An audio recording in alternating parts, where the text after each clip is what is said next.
ایک روز احمد گھر آئے تو بتایا کہ آج رات کا کھانا پڑوسی ہمارے گھر کھائیں گے۔ کون سے پڑوسی بھائی؟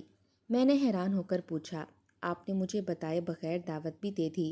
دعوت دینی تھی تو 2 دن پہلے بتاتے، کچھ بندوبست بھی تو کرنا ہوتا ہے۔ میں نے ایک ہی سانس میں اتنا کچھ کہہ ڈالا۔ کہنے لگے گھبرانے کی بات نہیں، ہمارا پڑوسی مشہود میرے بچپن کا دوست ہے، اس کو یہ کوٹھی میں نے ہی دلوائی ہے۔ بس سادہ سا کھانا بنا دو، تم بچوں میں مصروف تھی تو میں نے بتایا نہیں، خود ہی دعوت دے آیا ہوں۔ 1-2 دن تو کھانا یوں بھی پڑوسیوں کو دینا چاہیے نا۔ ابھی ان کا کچن سیٹ نہیں ہوا، کل ہی تو شفٹ ہوئے ہیں۔ انہوں نے بھی ایک ہی سانس میں میری ساری باتوں کا جواب دے دیا اور اسی وقت جا کر دعوت کا سامان بھی خرید کر لے آئے۔ مشہود صاحب کی عمر 40 کے لگ بھگ تھی، جبکہ بیوی ان سے آدھی عمر کی یعنی 20 سال کی تھی۔ نام آئمہ تھا اور اچھی خاصی خوبصورت لمبے قد کی لڑکی تھی۔ مشہود بھائی تحمل مزاج تھے، وہی زیادہ تر باتیں کرتے رہے، جبکہ گفتگو کے دوران آئمہ خاموش رہیں۔ وہ خاموش ضرور تھی لیکن افسردہ نظر نہیں آ رہی تھی۔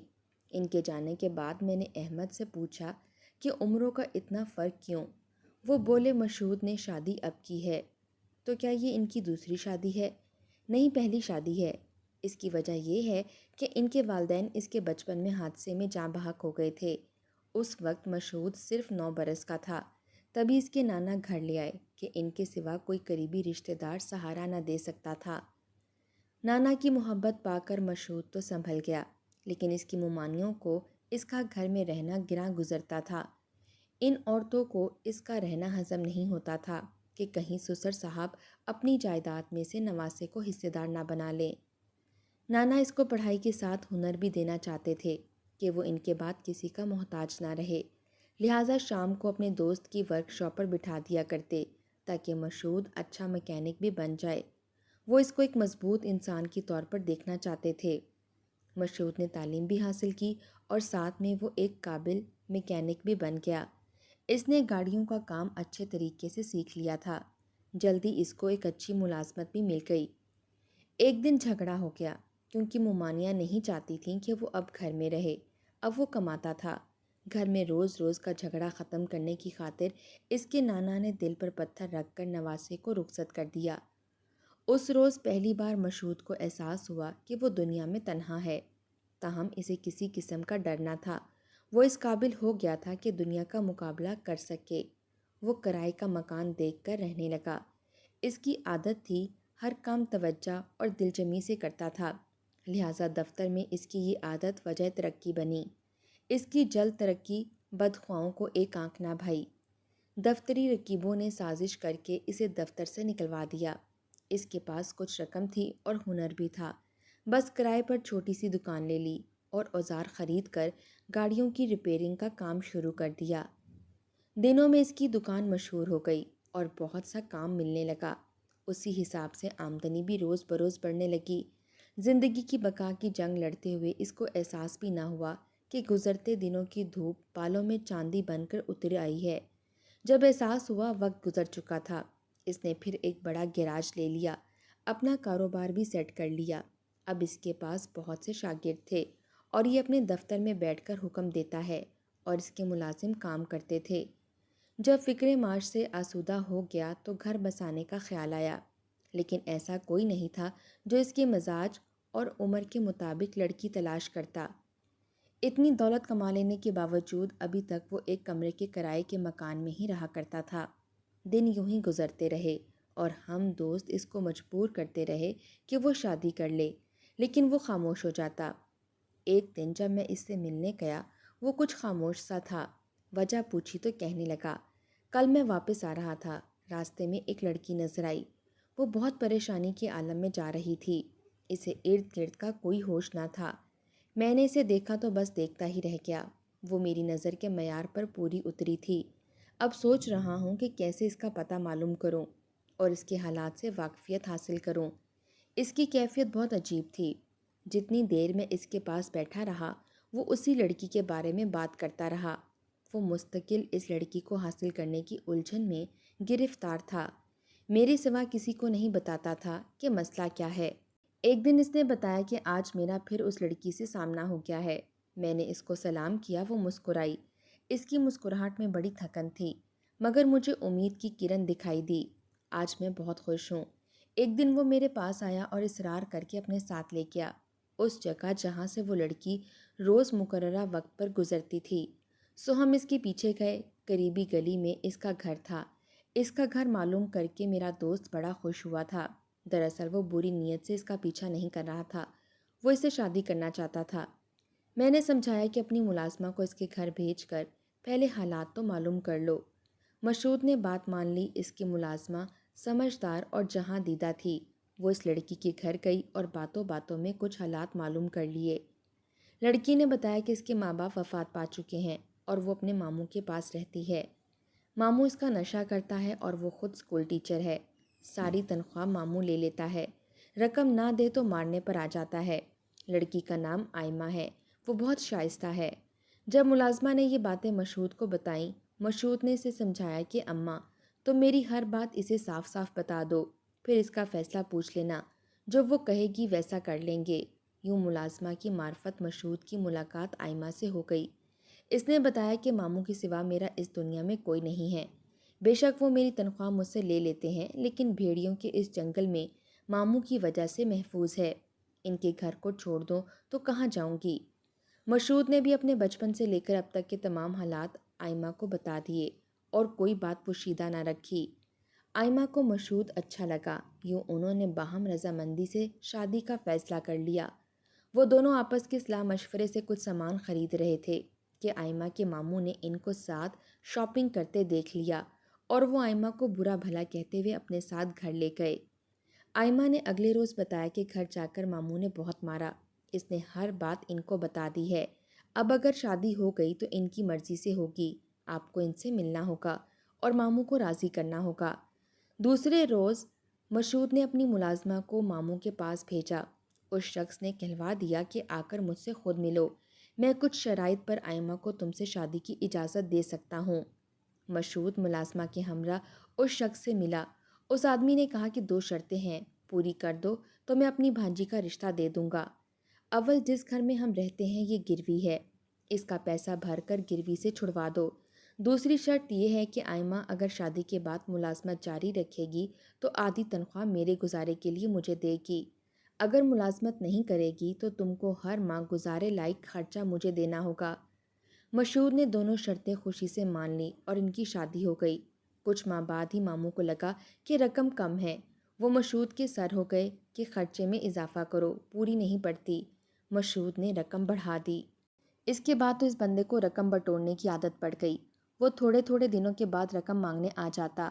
ماموں کی اس حرکت پر آئمہ کو اپنے شوہر سے شرمندگی ہوتی۔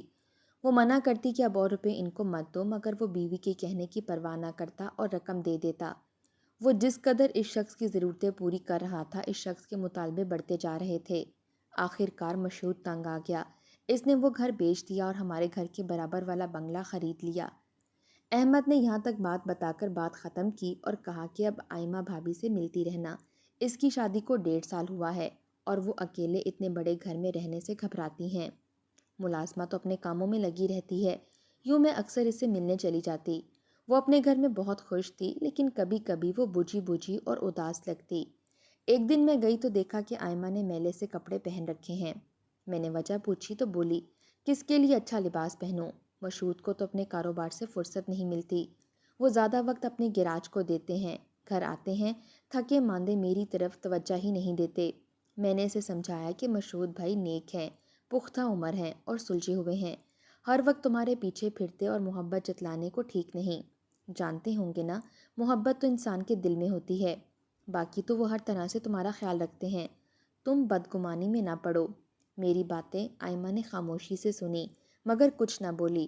کافی دنوں بعد میں دوبارہ اس کے پاس گئی۔ وہ پہلے سے زیادہ بجھی تھی۔ اس بار اس نے مشہود کے بارے میں کوئی بات نہ کی۔ اس کے بعد میں نے مشہود بھائی سے بات کی، ان سے کہا کہ آپ آئمہ کا خیال رکھا کریں، وہ سارا دن اکیلی گھر میں پڑی آپ کا انتظار کرتی رہتی ہے اور آپ رات کو آ کر سو جاتے ہیں، اس کو کہیں گھمانے پھرانے بھی نہیں لے کر جاتے۔ انہوں نے میری بات غور سے سنی اور اس کے بعد وہ ہر جمعے کو اسے باہر گھمانے پھرانے لے کر جانے لگے۔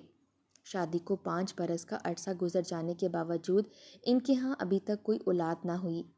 ایک دن میرے شوہر بہت پریشان گھر میں داخل ہوئے، کہنے لگے کیا تم آئمہ بھابھی کے پاس جاتی ہو؟ تم نے وہاں کوئی خاص بات نوٹ کی ہے؟ میں نے بتایا کہ کوئی ایسی بات نہیں دیکھی، سب معمول کے مطابق تھا۔ کوئی پریشانی والا معاملہ ہے کیا؟ کہنے لگے ہاں، پریشانی والا معاملہ تو ہے۔ مشہود جیسا سمجھدار اور صابر آدمی بیوی کو طلاق دینا چاہتا ہے، وہ بہت پریشان ہے۔ تم ذرا آئمہ بھابھی کے پاس جاؤ اور پتہ کرو کہ آخر بات کیا ہے۔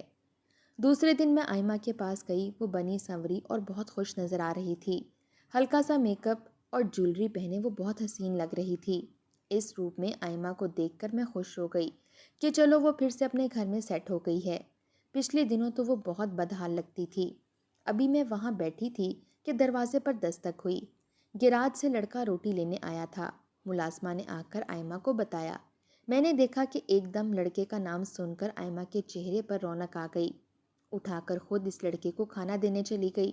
جب کافی دیر ہو گئی تو میں اٹھ کر جانے لگی۔ تبھی ملازمہ نے مجھے کہا ذرا ٹھہریے، میں خود جا کر دیکھتی ہوں۔ ملازمہ نے مجھے روک لیا اور خود دروازے کی طرف چل دی۔ یہ صورتحال دیکھ کر میں تھوڑا پریشان ہو گئی۔ اب سمجھ میں آیا کہ کچھ اور معاملہ ہے، اور میرے شوہر اگر پریشان ہیں تو کسی وجہ سے ہی پریشان ہیں۔ ذرا دیر بعد ملازمہ آ گئی، اس کے چہرے پر گھبراہٹ تھی۔ میں نے جانے کے لیے دروازے تک پہنچی ہی تھی کہ آئمہ اندر آ گئی۔ اصرار کرنے لگی کہ بیٹھو، مگر میں نے معذرت کر لی کہ بچے اسکول سے آنے والے ہیں اور مجھے دیر ہو رہی ہے۔ شام کو احمد آئے تو میں نے ان کو تمام صورتحال سے آگاہ کیا اور پوچھا کہ آخر معاملہ کیا ہے۔ وہ بولے پچھلے دنوں مشہود نے کاروبار بڑھایا تو اس کو سنبھالنے کے لیے ایک نوجوان کی ضرورت تھی۔ انہوں نے فرحان نامی لڑکا ملازم رکھ لیا۔ وہی دکان سے روز کھانا لینے آتا۔ کچھ دنوں سے وہ دیر کر دیتا۔ انہوں نے پوچھا کہ بھائی تمہیں دیر کیوں ہو جاتی ہے؟ فرحان نے جواب دیا کہ جب میں جاتا ہوں کھانا تیار نہیں ہوتا تو پھر مجھے انتظار کرنے کو کہا جاتا ہے، میں وہاں انتظار کرنے بیٹھ جاتا ہوں۔ مشہود کو کوئی شک نہ ہوا۔ اس نے گھر آ کر ملازمہ سے پوچھا۔ وہ بولی صاحب جی کھانا تو وقت سے پہلے تیار ہو جاتا ہے، جب لڑکا آتا ہے ٹفن تیار ہوتا ہے۔ یہ بات ملازمہ نے اس وقت کہی جب مشہود کو آئمہ پر تو کوئی شک نہ ہوا، لیکن ملازم اس کی نظر میں مشکوک ہو گیا کہ لگتا ہے کہ وہ کھانا لینے کے بعد کہیں اپنے کسی اور کام سے نکل جاتا ہوگا اور مجھے جھوٹ بول کر کہتا ہے کہ گھر میں کھانا پکنے میں دیر ہو جاتی ہے۔ 2-3 بار کی تنبیہ کے باوجود لڑکے کو آنے میں تاخیر ہوتی رہی تو مشہود نے سوچا کہ معلوم تو کروں معاملہ کیا ہے۔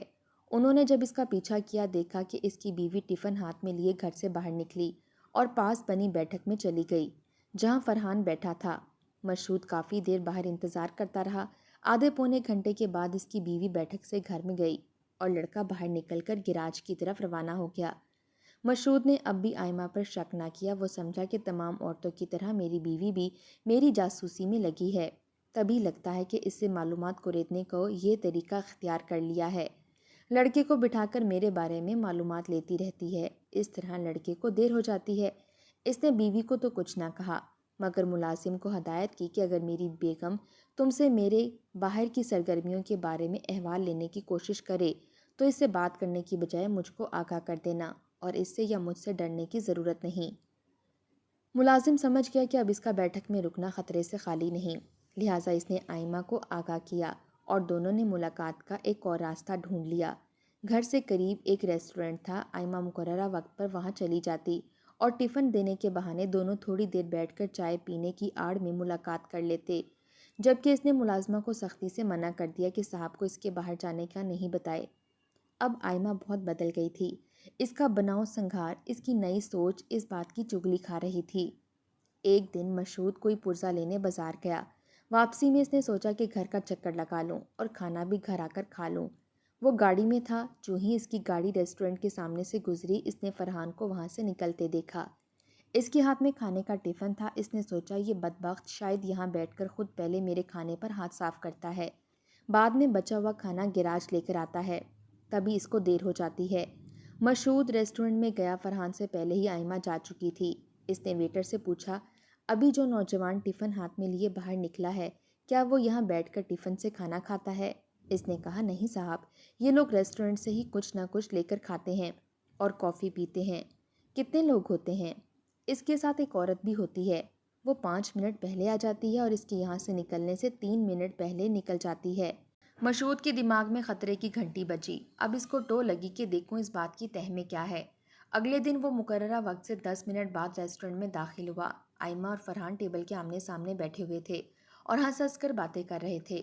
آئمہ نے جو مشہود کو دیکھا تو گھبرا گئی۔ مشہود نے ریسٹورنٹ میں اپنا تماشا بنانا مناسب نہ سمجھا۔ بیوی کو کہا گھر چلو۔ وہ کمال ضبط سے اس کو خاموشی کے ساتھ گاڑی میں بٹھا کر گھر لے آیا اور الٹا چور کوتوال کو ڈانٹنے والی مثال ہو گئی کہ آتے ہی آئمہ نے شور مچا دیا، مجھے طلاق دے دو، اب میں تمہارے ساتھ مزید نہیں رہ سکتی۔ اس سے پہلے کہ وہ بیوی سے کچھ کہتا وہی اس پر برس پڑی۔ وہ بولا ابھی تو میں نے تم سے کچھ بات نہیں کی اور تم طلاق مانگنے لگی، جبکہ پہلے تو تم کہتی تھی کہ میں تمہارے گھر سے مر کر ہی نکلوں گی، اور اب یہ بات کہہ رہی ہو۔ ہاں تب حالات اور تھے، لیکن اب میرا تمہارے ساتھ گزارا مشکل ہے۔ میں اس قید تنہائی سے تنگ آ گئی ہوں۔ تمہارے ساتھ رہنے کا مطلب ہے کہ گھٹ گھٹ کر مر جانا۔ اس سے تو میں اچھی شادی سے پہلے تھی، اسکول جا کر 2 سہیلیوں سے تو بات کر لیتی تھی، گھر میں تو اب مجھے لگتا ہے میری شادی تم سے نہیں بلکہ ملازمہ سے ہوئی ہے۔ سارا دن ملازمہ کا ہی منہ دیکھتی رہتی ہوں۔ مشہود نے اس کو ڈانٹ کر چپ کرا دیا۔ اس وقت تو وہ چپ ہو گئی لیکن دل سے علیحدگی کا خیال نہیں نکالا۔ تبھی روز روز کا جھگڑا رہنے لگا۔ زندگی کا مضبوط بندھن اعتماد کے آئینے میں عکس ثبت کرنے کا نام ہے۔ بگڑ جائے تو آئینہ اعتبار کا ٹوٹ جاتا ہے، چکنا چور ہو جاتا ہے، تبھی پیار کا بندھن بھی ٹوٹ جاتا ہے۔ اب مشہود کا یہ حال ہے کہ وہ روز و شب کرب کی آگ میں سلگتا ہے۔ اس کے رات دن کانٹوں پر بسر ہو رہے ہیں مگر طلاق کا فیصلہ نہیں کر پا رہا، جبکہ آئمہ طلاق لینے پر مسلط ہے۔ مشہود جانتا تھا جب وہ گراج میں ہوتا ہے اس کی بیوی فرحان سے ملتی ہے، تبھی وہ کرب کا شکار ہے۔ احمد کہنے لگا میں نے مشہود کو بہت سمجھایا، وہ تم سے عمر میں کم ہے اور اس کا یہ جذباتی فیصلہ ہے۔ کچھ دن تم ٹھہر جاؤ، وہ تم سے طلاق لے کر پچھتائے گی اور تم اس کو طلاق دے کر پچھتاؤ گے۔ وہ میری وجہ سے رکا ہوا ہے، اب تم بتاؤ تم کیا کہتی ہو؟ میں نے حالات کا اندازہ کر لیا اور کہا احمد آپ ان کو نہ روکیے، کیونکہ آئمہ اب ان کے گھر میں نہ ٹھہرے گی۔ فرحان نے اس کا دماغ خراب کر دیا ہے، وہ اب مشہود بھائی سے وفا نہیں کرے گی۔ بہتر ہے کہ مشہود بھائی اس کو طلاق دے دیں، ورنہ وہ خدا نخواستہ ان کو نقصان پہنچا سکتی ہے۔ چند دن میں میرا خدشہ درست ثابت ہوا۔ آئمہ اور مشہود کا اکاؤنٹ مشترکہ تھا۔ اس نے فرحان کے ساتھ مل کر نقدی اور زیورات اور گھر کے کاغذات اور قیمتی چیزیں غائب کر دیں۔ اب پانی سر سے اونچا ہو گیا تھا۔ آخر کار مشہود بھائی نے اس کو طلاق دے دی کہ زندگی ان کے لیے عذاب ہو گئی تھی۔ وہ اب اس مکان اور اس شہر میں نہیں رہ سکتے، چنانچہ انہوں نے شہر چھوڑنے کا فیصلہ کر لیا۔ کوٹھی اور گراج فروخت کر دیا ہے۔ اس بات کو چند ماہ گزرے تھے۔ صبح انہوں نے جانا تھا، در پر دستک ہوئی، دروازہ کھولا تو آئمہ کھڑی تھی۔ اس کی حالت بہت خراب تھی۔ اس نے مشہود بھائی کو بتایا کہ فرحان نے سارا مال ہتھیا لیا ہے اور اس کو بے آسرا کر کے بھاگ گیا ہے۔ بولی آپ جیسے اچھے شوہر کو چھوڑنے کی مجھے سزا مل گئی ہے، ماموں بھی گھر بیچ کر کہیں چلے گئے ہیں، میں کدھر سر چھپاؤں؟ مشہود بھائی نے اس کو بٹھایا اور خود ہوٹل میں سونے چلے گئے، یہ کہہ کر کے کہ اب تو ہمارا کٹھے رہنا مشکل ہے، تم اس گھر میں رہو، میں نے ابھی گھر خریدنے والے کو قبضہ نہیں دیا، دوسرے شہر چلا جاؤں گا۔ آئمہ روکتی رہ گئی، وہ نہ رکے۔ رات بھر وہ سوچتے رہے، صبح تک انہوں نے ایک اچھا فیصلہ کر لیا تھا۔ وہ گھر واپس اس نیت سے آئے تھے کہ آئمہ کو معاف کر دوں گا اور اس کے ساتھ دوبارہ نکاح کر کے سکھ چین کی زندگی گزاریں گے، لیکن اب بہت دیر ہو چکی تھی۔ آئمہ نے نا امید ہو کر اپنی جان لے لی اور اب وہ اس دنیا کو چھوڑ کر جا چکی تھی۔ کاش وہی صبح تک انتظار کر لیتی تو مشہود بھائی اس کو دوبارہ اپنا لیتے، لیکن تقدیر کو یہی منظور تھا کہ بے وفا کو اس کے کیے کا انجام ملے۔